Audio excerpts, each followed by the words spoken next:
ದೀಪಿಕಾ, ಹಾಸ್ಪಿಟ್ಲಲ್ಲಿ milk powder ಕೊಟ್ಟಿದ್ರಲ್ಲ, ಹೋಗಿ ತಗೊಂಡ್ ಬರ್ತೀಯಾ?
ಅಮ್ಮ, ನಿಮ್ಮ ಉದ್ದೇಶ ಏನು ಅನ್ನೋದು ನಮಗೆ ಅರ್ಥ ಆಯಿತು.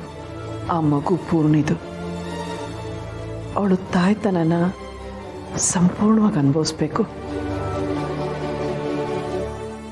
ಯಾವುದೇ ಕಾರಣಕ್ಕೂ ಆ ಮಗು ಅವಳದಲ್ಲ ಅನ್ನೋ ಯೋಚನೆ ಅವಳಿಗೆ ಬರಬಾರ್ದು. ಅದಕ್ಕೆ ಸಂಕಟ ಆದ್ರೂ ನನ್ನ ಹೃದಯದಲ್ಲಿರೋ ತಾಯ್ತನನ ನಾನು ಹಿಡಿದಿಟ್ಕೊಳ್ಳೇಬೇಕು.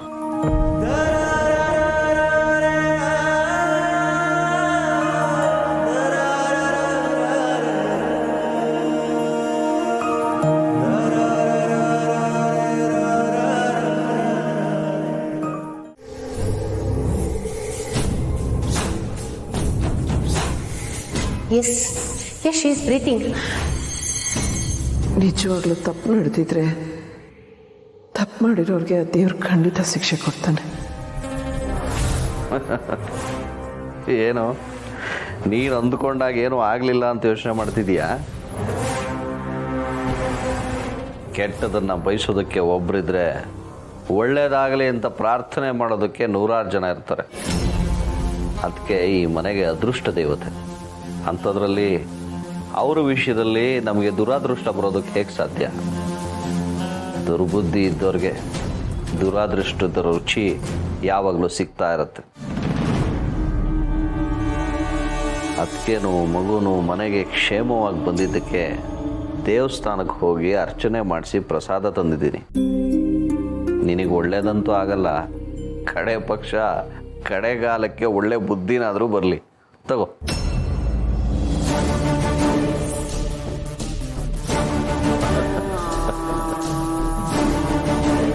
ನಿನ್ನೊಳಗೆ ಉರಿತಿರೋ ಬೆಂಕಿ ನಿನ್ನನ್ನೇ ಸುಡೋದಕ್ಕೆ ಶುರು ಮಾಡಿದ್ಯಾ, ಅಥವಾ ನಿನ್ನ ಕೈಯಲ್ಲಿ ಆರಿಸೋದಕ್ಕಾಗದೆ ನಿನಗೆ ನೀನೇ ಶಿಕ್ಷೆ ಕೊಟ್ಕೊಂಡ್ಯಾ?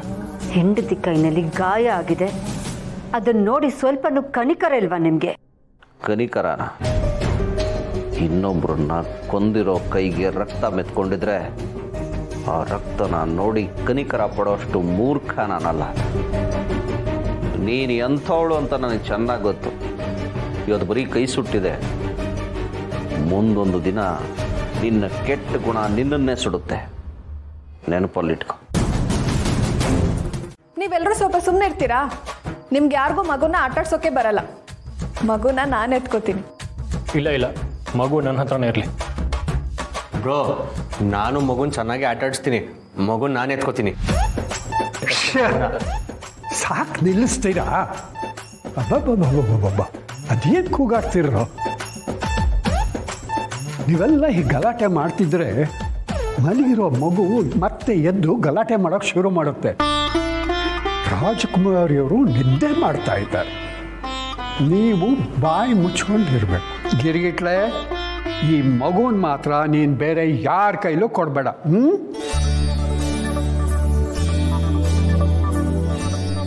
ಅಭಿ, ಲೇಟ್ ಆಗ್ತಿದೆ. ಹೌದಲ್ವಾ? ಸರಿ, ನಮಗೆ ಲೇಟ್ ಆಗ್ತಿದ್ರೆ ನಾವು ಹೊರಡ್ತೀವಿ. ನಾಳೆ ಮತ್ತೆ ಬರ್ತೀವಿ. ಯಾಕೆ? ಇಲ್ಲೇ ಉಳಿಬೋದಿತ್ತಲ್ವಾ?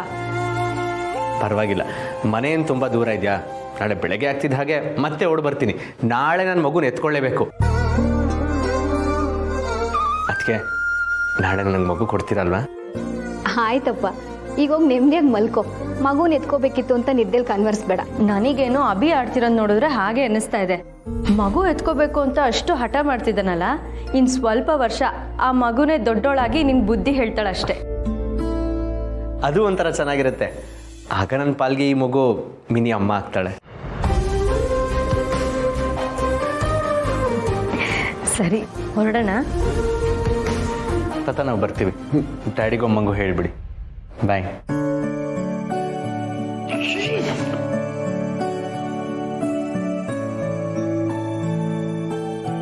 ಪೂರ್ಣಿ, ನಿಮಗೆ ರೂಮಲ್ಲಿ ಮಲ್ಕೊಳ್ಳೋಕ್ಕೆ ಸಿರಿ ಎಲ್ಲ ವ್ಯವಸ್ಥೆ ಮಾಡಿದ್ದಾಳೆ, ಬನ್ನಿ.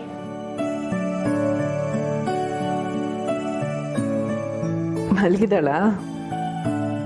ಹೋಗು, ಇನ್ನಿಡೀ ರಾತ್ರಿ ನಿನ್ನ ನಿದ್ರೆ ಮಾಡಕ್ಕೆ ಬಿಡಲ್ಲ. ಮಗು ಇಲ್ಲ ಅಂತ ನಿದ್ರೆಗೆಡೋದಕ್ಕಿಂತ ಮಗುಗೋಸ್ಕರ ನಿದ್ದೆಗೆಡೋದು ಅದೃಷ್ಟ ಅಲ್ವಾ ಅಮ್ಮ?